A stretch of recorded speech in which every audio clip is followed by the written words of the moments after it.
There's our cat, Felix. He's pretty comfortable right now, isn't he? He does not want to be in the video. He's like totally moving away. He's like, I don't want to be in this shot. Yeah, see, he's like, don't do that. He's okay.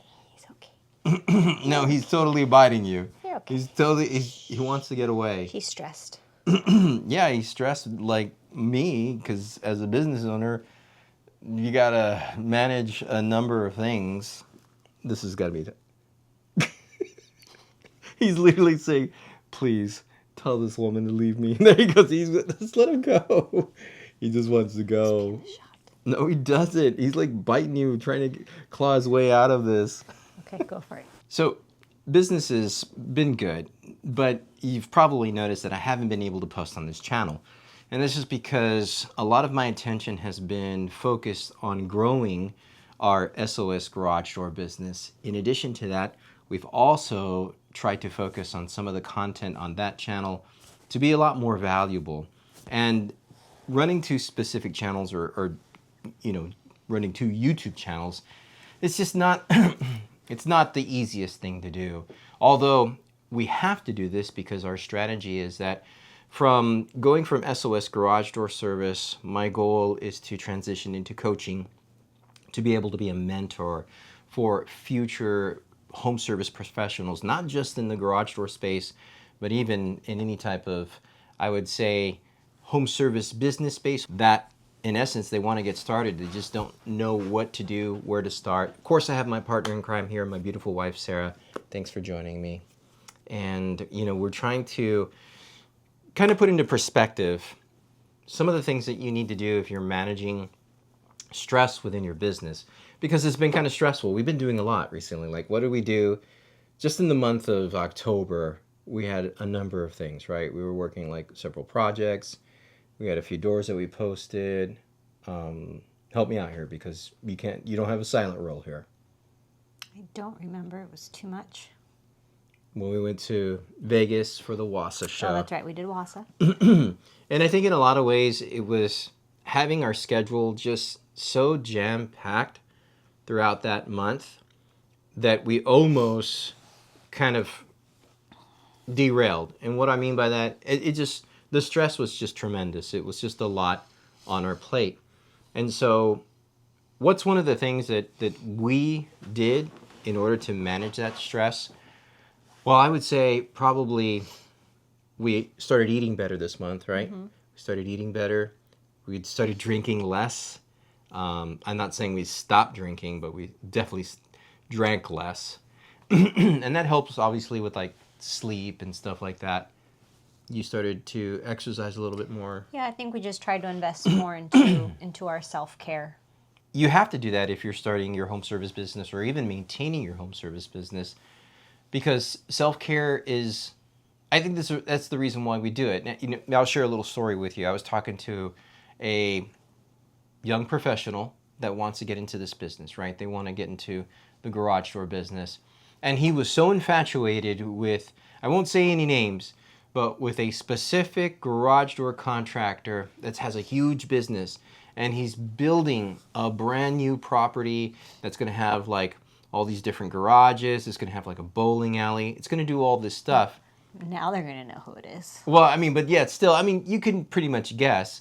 But the idea is that that's what this young person wants to be. He wants to reach that status.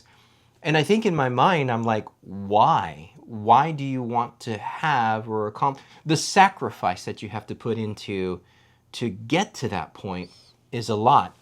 And clearly, if you are thinking about growing a home service business to the degree where it's that huge, that big, you have to understand that there's also a dark side, or there's another side of the coin. Sleepless nights, having to deal with, I would say, a number of logistics, planning. You have to make sure that you have systems in place. You have to be able to put a level of organization. You've got to pay your employees what they're worth in order to get the jobs done. And if you're going to pay your employees what they're worth, you also have to charge your prices. You have to charge your services, I would say, at a very high price in order to make that happen. So I don't think young professionals are really in tune to that. They're not really, I guess, in tune to what sacrifices are needed to make in order to get to that point. And all they're doing is really just putting a lot of undue stress on them. And so we've been there.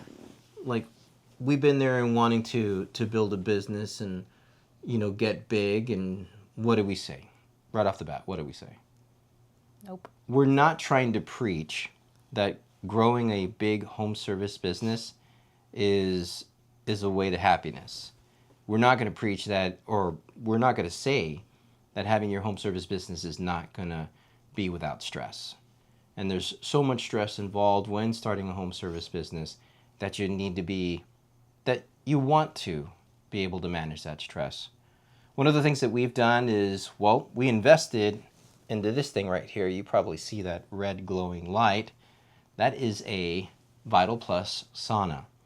Why a sauna? Why a sauna? Because you wanted a sauna. And that's true. I did want a sauna. But specifically an infrared sauna. Right. Because there are two different types of saunas. What's the other one called? Well, there's a water sauna. Water sauna. Mm-hmm. Which we don't have the space for. It'd be kind of cool to have, but it wasn't what was going to benefit you specifically for the health needs that you have. Yeah. So we specifically chose the infrared, which is a dry sauna. Right. Due to the benefits of it for our specific needs. Yeah. So it's a wet sauna versus a dry sauna. And, this thing it's here in our office. And I love it because when I do work, I'm also reminded that after a long day, after I've dedicated a number of hours to growing my business and being able to maintain it, I have to rest. And so one of the regiments, I guess you could say, one of the things that I like to do after an end of day work session, I'll get into the sauna, probably around 20 minutes or so. How much time do you put? I do 20 minutes. Why do you like 20 minutes for?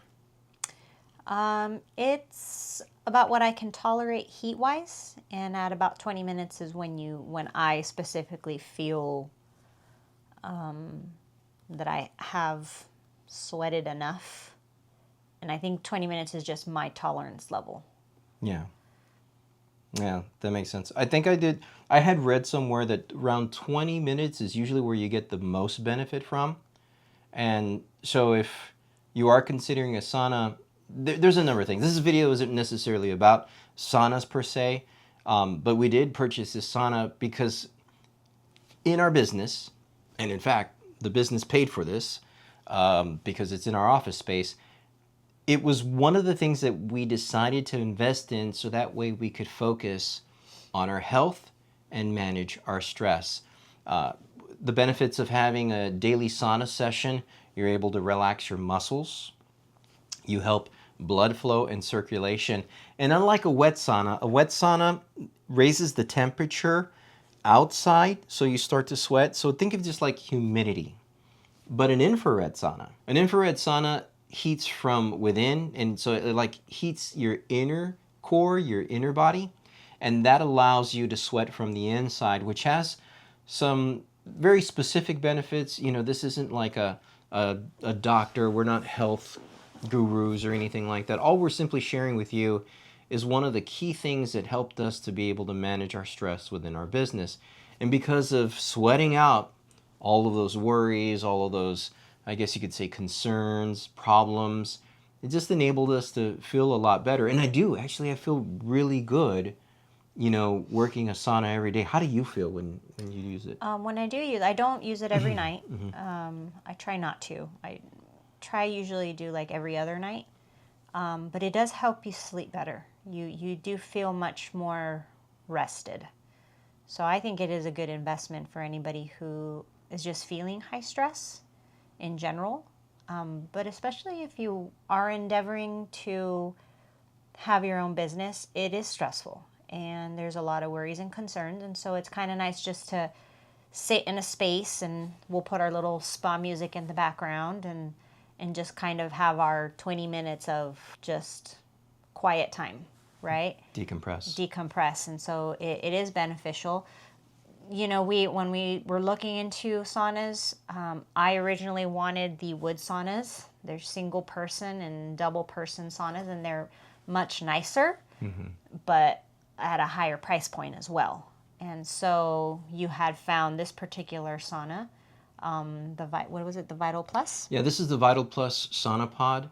And I mean, it was on sale. In fact, I think we got it during the 4th of July weekend. Yeah, we've had it now for a few months, and it's worked out. And I personally, I was kind of like, I don't know if I'm gonna like this portable style, but it's worked out for us and for the space that we have, and I've been happy with it, and I've seen the benefits just in our sleep, because sleeping is really important as well. When you can sleep well at night and you can wake up and have clarity and just tackle whatever the next challenges of business, you know, work, calls, customer service, bookkeeping, you know, whatever you have to take on the next day. This allows you to get the rest that you need. Yeah, I think in a lot of ways too, it helps you disconnect your mind, because truth be told, when you're in there, you're like this little fortress of solitude. It's this little place where you're just in the space, and you know, you can continue to go down the different rabbit holes of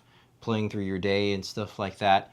But I think for me, I shut that door behind me. When I'm in the sauna, I'm usually thinking of, you know, just trying to find peace, trying to find clarity, and find a little bit of happiness just in my day. Because if I get bogged down and stress too much about what I couldn't have done, what I didn't do, it just doesn't help. The sauna session doesn't help. Now, I would like to go back to, like, for example, how our business paid for this, because this is a business expense. And think about this, like, for example, perhaps maybe you have like a gym membership, and you expense that gym membership. You know, you figure out some way how to expense it. Maybe you're shooting content at the gym, right? There's a lot of people who are shooting business content about their business, about what they do for their customers and the community, and they're out there, you know, just kind of talking about it, but they happen to be at the gym. Clearly, they're wearing gym clothes that they've purchased, which is a tax write-off. Can you have him not do that, please? He's like messing up the camera, so I like shaking. He's so cute. Our cat. This Come cat. here. Oh, come here. Yeah. He's so cute. He's a devil sometimes. Put him up close. That way they can zoom in on his face. See, watch. Zoom. See how it zooms in. Oh, he's so cute.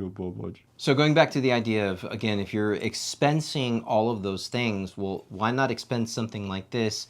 My goodness, here we are making a video about the sauna right now as my cat bites me. We're making a video about the sauna, obviously including it in our content, including it in intertwining it with our business. Hey, there's a will, there's a way.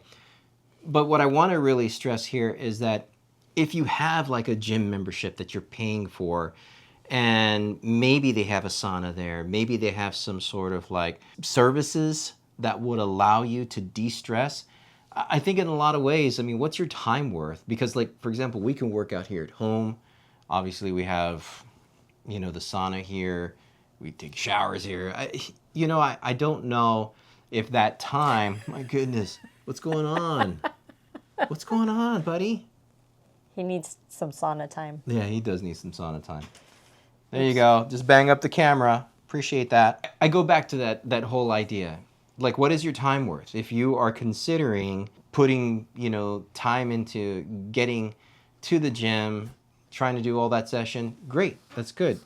You know, definitely find what works for you.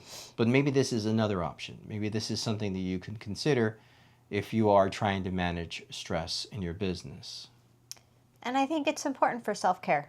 Some people might take the time to go out and get massages, or, you know, take their time to go play golf because that's their de-stressor. Everybody has different things that they need to do, but this is a nice way, and it has nice long-term benefits. So yeah, check it out.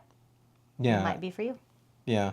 I think the adverse, that is the opposite of what you could probably fall into, would be vices. Like if you're really trying to de-stress, maybe you're drinking more.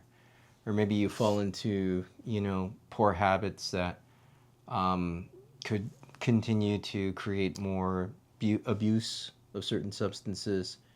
Are we going down that road? Yeah, I think it's necessary because in a lot of ways, you know, you could think about, all right, so wait a minute, it's, you know, how much is this thing's going to cost me? And yeah, it's an investment, but you could try to rationalize like, well, you know, I can feel distress with a bottle of bourbon or a 6-pack of beer. Yeah, but what's that going to do to your health? It's going to wreck your health. It's not really going to give you the health benefits. It's going to help you. Again, the whole purpose of this video is helping you manage your stress so you can maintain and stay in business better, longer, faster.